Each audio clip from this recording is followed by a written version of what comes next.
Hello everyone, welcome back to my channel medico ma'am.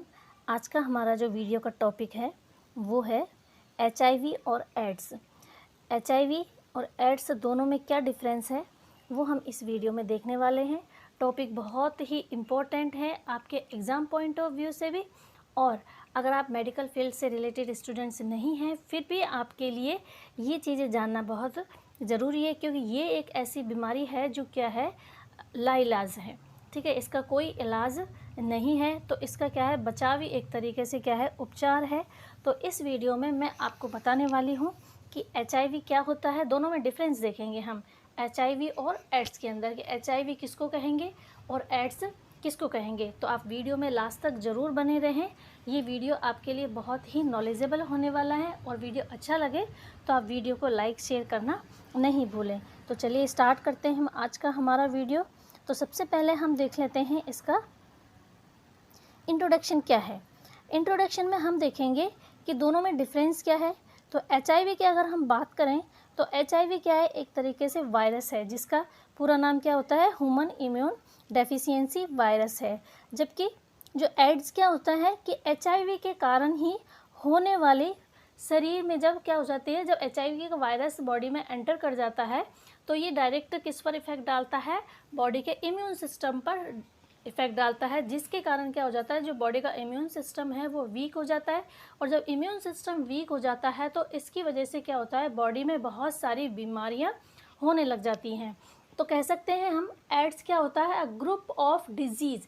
मतलब इसके नाम से ही आपको पता लग जाएगा कि इसका जो फुल फॉर्म होती है वो क्या होती है, acquired immuno deficiency syndrome. Syndrome का मतलब क्या होता है कि बहुत सारी बीमारियां हो जाती हैं जिसके अंदर, उसको बोलते हैं ग्रुप ऑफ डिजीज़ होता है, उसको बोलते हैं सिंड्रोम।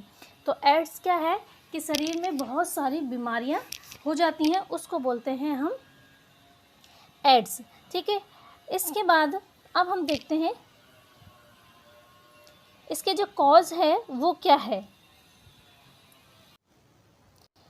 अब हम इसके कॉज की बात करें कि किसकी वजह से होता है, तो जो एचआईवी है या फिर एड्स है वो किसकी वजह से होगा, वायरस की वजह से। और वायरस कौन सा है वो मैंने आपको पहले ही बता दिया है कि ह्यूमन इम्यून डेफिशिएंसी जो वायरस है, एचआईवी वायरस, उसकी वजह से ही क्या होता है, एचआईवी होता है। जब एचआईवी की कंडीशन या स्टेज क्या हो जाती है, बढ़ जाती है, तो उस कंडीशन में क्या हो जाता है, एड्स डेवलप हो जाता है।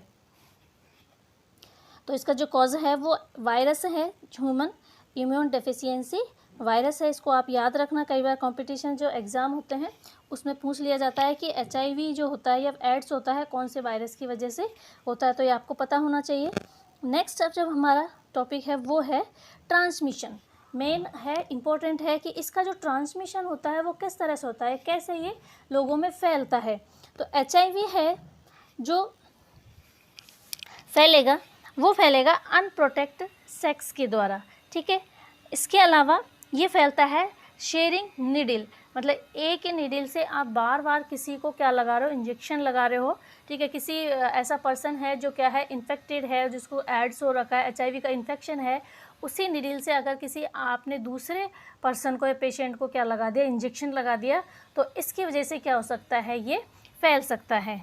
इसके बाद है ड्रग इंजेक्टिंग इक्विपमेंट। कई बार क्या होता है कि लोग क्या होता है, ड्रग्स लेते हैं तो एक ही निडल को क्या करते हैं, बार बार यूज़ करते हैं, तो उसके भी द्वारा क्या फैल सकता है, एचआईवी हो सकता है। इसके अलावा एक और चीज़ है वो मैं आपको बताना चाहूँगी कि जैसे टैटू वगैरह बनवाते हैं उससे भी इससे फैलने के चांसेस रहते हैं, क्योंकि जो टैटू बनाने में जो निडल यूज़ की जाती है वो क्या करते हैं, बार बार चेंज ना कर एक ही निडल से क्या कर सकते हैं, वो अलग अलग पर्सन के टैटू बना देते हैं, तो इससे भी एड्स फैलने के चांसेस रहते हैं।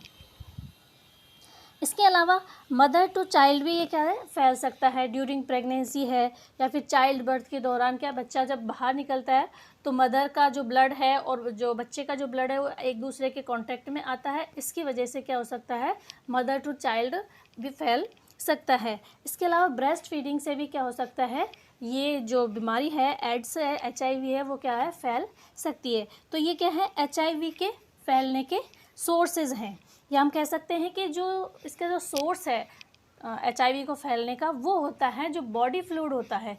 जितने भी बॉडी फ्लूइड हैं उनके द्वारा HIV फैलने के चांसेस रहते हैं। जैसे टीयर है, सलाइवा है, ठीक है, सीमन है, ब्लड है, तो इनसे भी क्या होता है, ये HIV फैलता है। अब आप कहोगे कि टीयर से, सलाइवा से, इनसे कैसे फैलता है?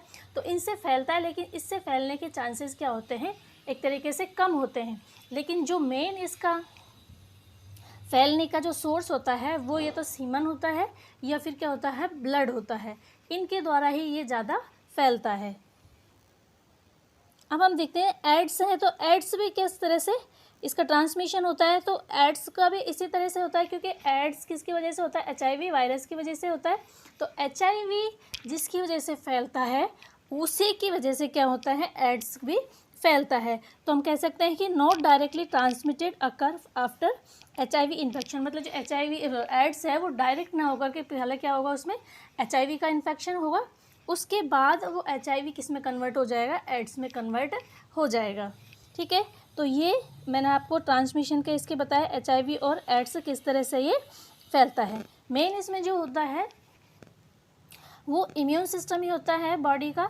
इसमें HIV इन्फेक्शन हो गया, HIV इन्फेक्शन में क्या हो जाएगा, जो वायरस होता है वो डायरेक्ट इम्यून सिस्टम पर अटैक करेगा। इम्यून सिस्टम पर अटैक करने के बाद ही क्या होगा, बॉडी का जो इम्यून सिस्टम है वीक हो जाएगा और उसमें इन्फेक्शन से लड़ने की क्या हो जाएगी, कैपेसिटी कम हो जाएगी, जिसकी वजह से जो बॉडी है ह्यूमन की वो इन्फेक्शन से क्या वो एक तरीके से फाइट नहीं कर पाएगी और उसमें क्या हो जाएगा, रिकरेंट इन्फेक्शंस होते रहेंगे और उसमें बार बार बीमारियां होने लग जाएंगी तरह तरह की, और फिर वो किस में कन्वर्ट हो जाएगा, HIV एड्स में कन्वर्ट हो जाएगा।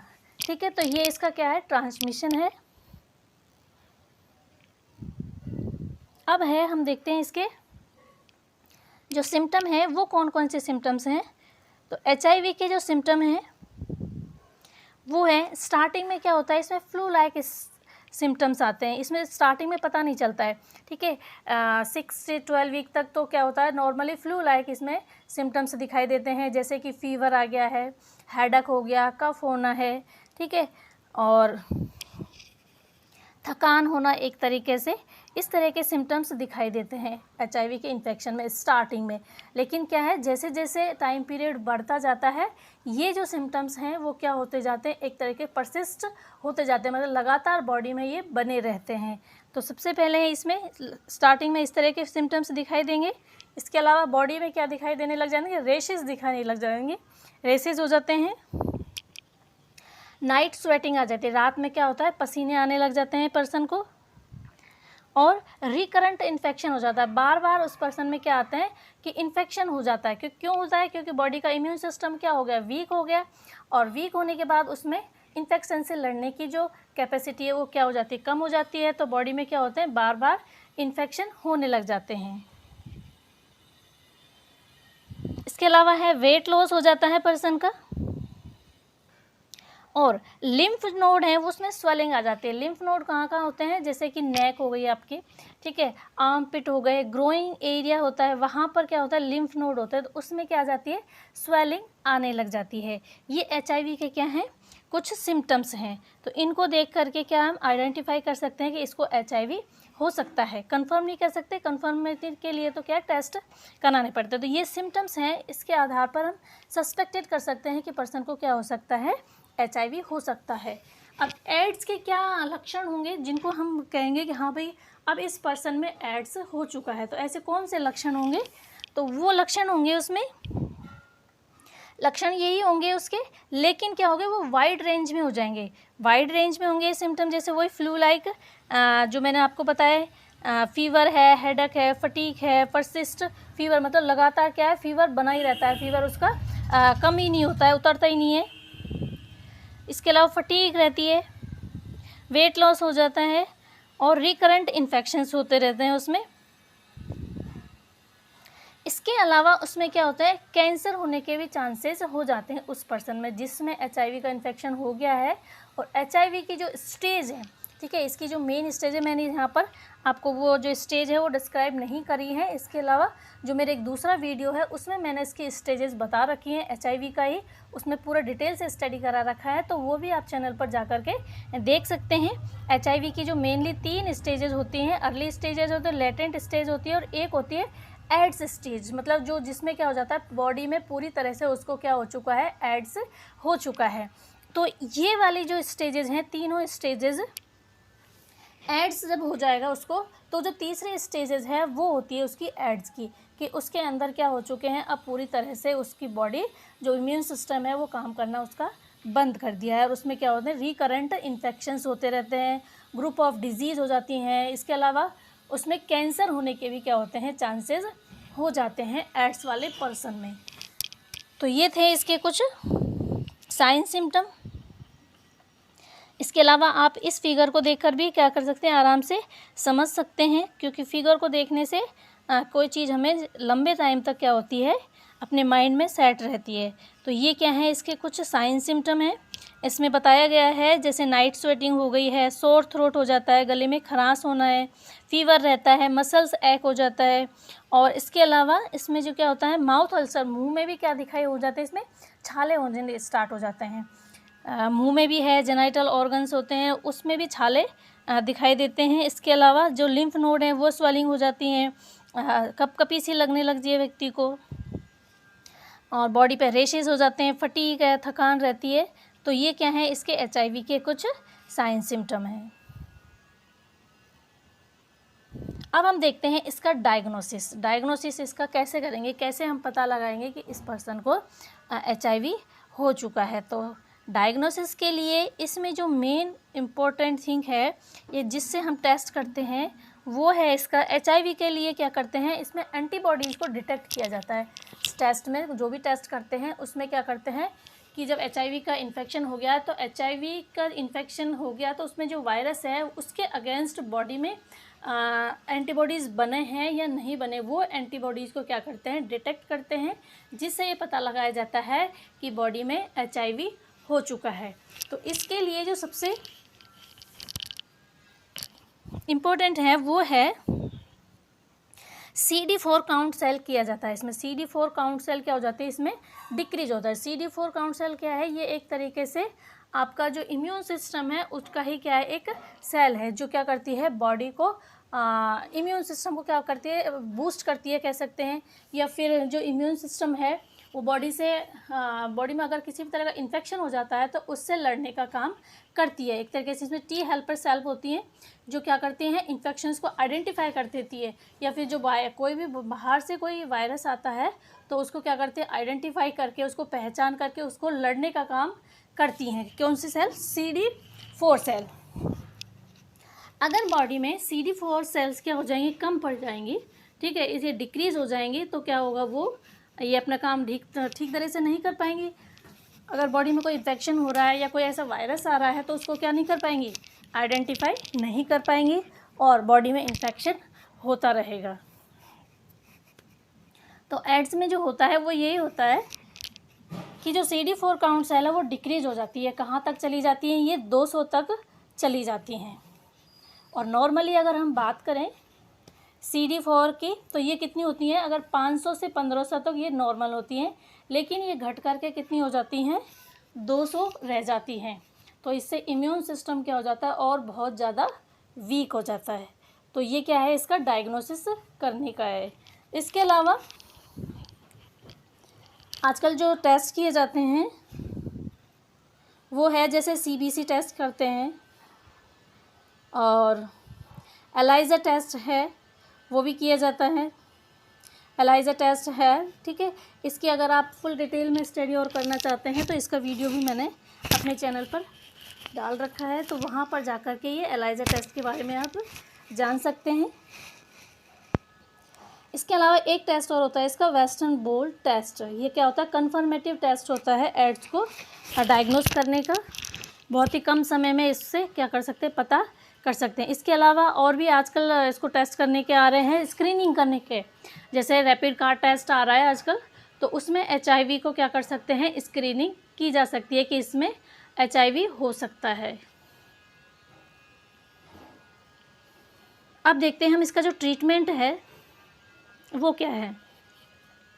ट्रीटमेंट में हमें 3 चीज़ें इसमें ध्यान में रखनी चाहिए कि इसका कोई ट्रीटमेंट नहीं है, केवल इसका बचाव ही क्या है, इसका उपचार है। अगर किसी पर्सन में क्या हो जाता है, HIV का इन्फेक्शन हो जाता है, ठीक है, उसको डायग्नोस करने के बाद ही पता चलेगा कि हाँ भाई इसको HIV का इन्फेक्शन हो गया है, तो उस कंडीशन में उसको क्या करना चाहिए, RET का ट्रीटमेंट लेना चाहिए। रेट्रोवायरल जो थेरेपी होती है वो क्या करते हैं इसमें दी जाती है, जिसकी वजह से क्या कर सकते हैं उसकी लाइफ को ईजी बनाया जा सकता है। उसका मतलब क्योर तो नहीं कर सकते पूरी तरह से, फाइनली उसकी क्या होनी है आपको पता ही है, इसमें डेथ तो होनी है, लेकिन उसकी जो टाइम पीरियड है लाइफ का उसको क्या कर सकते हैं थोड़ा इंक्रीज़ किया जा सकता है, बढ़ाया जा सकता है। 10 साल 15 साल इतने बढ़ाया जा सकता है, लेकिन उससे क्या हो सकता है आपका जो इन्फेक्शन है वो क्या हो सकता है कम हो सकता है। तो मेरे कहने का मतलब यही है, आप इस फिगर में देखकर भी देख सकते हैं कि HIV medicine can't cure HIV, ठीक है। जो HIV की जो मेडिसिन होती है उसको क्योर नहीं कर सकती है, but they help people with HIV life longer, उसको जीवन जीने में क्या कर सकते हैं एक तरीके से उसको आसान बना सकती हैं। People with HIV take a combination of HIV medicine every day, हर दिन उसको क्या लिया जाता है एक थेरेपी ली जाती है। And the HIV medicine prevent HIV from advancing to AIDS होने में उसको क्या करती है एक तरीके से रोकती है। एड्स मैंने आपको बताया ग्रुप ऑफ डिजीज़ होता है, सिंड्रोम जिसको बोलते हैं। तो HIV की अगर पर्सन क्या लेगा मेडिसिन लेगा तो उसमें एड्स को क्या कर सकता है कुछ हद तक उसको रोका जा सकता है। शरीर में होने वाली जो तरह तरह की जो बीमारियां हैं इन्फेक्शंस हैं उनको क्या कर सकता है ये कंट्रोल कर सकता है ना। मैंने आपको बताया HIV में क्या कर सकते हैं ART to show the progress of HIV and reduce the risk of AIDS. और एड्स है उसमें क्या करते हैं treatment of the opportunistic infections and cancer that are associate with AIDS. अगर किसी पर्सन को HIV, तो मैं बताया HIV में क्या करते हैं ART थेरेपी दी जाती है जिसकी वजह से एड्स ना हो, लेकिन अगर किसी पर्सन को एड्स हो गया है अब, तो उसका जो ट्रीटमेंट है वो क्या होगा, अब उसका जो ट्रीटमेंट है वो क्या दिया जाएगा अकॉर्डिंग टू अपॉर्चुनिटिक जो इन्फेक्शंस है, जैसे जैसे उसमें जो भी इन्फेक्शन हो जाते हैं उसके अकॉर्डिंग उसको क्या किया जाएगा ट्रीटमेंट दिया जाता है। जैसे कि अगर उसको कैंसर हो गया तो उसको किसका ट्रीटमेंट चलेगा, कैंसर का ट्रीटमेंट चलेगा। तो अपॉर्चुनिटिक इन्फेक्शंस का उसमें क्या किया जाता है ट्रीटमेंट दिया जाता है, ठीक है। अब हम देखते हैं मेन और बहुत ही इम्पोर्टेंट थिंग है इसका प्रिवेंशन क्या है, ठीक है। ऐसे कौन से मेजर्स यूज़ में करनी चाहिए जिससे इस बीमारी को क्या कर सकते हैं रोक सकते हैं। तो मैंने आपको पहले ही बताया था कि इसमें क्या है बचाव ही उपचार है केवल एड्स के अंदर। तो इसमें HIV के लिए क्या करते हैं सेफ सेक्स करना चाहिए, ठीक है, कंडोम का यूज़ करके नहीं, या फिर अपने जो लाइफ पार्टनर है उसके प्रति क्या रहना चाहिए फेथफुल रहना चाहिए, एक ही लाइफ पार्टनर रखना चाहिए।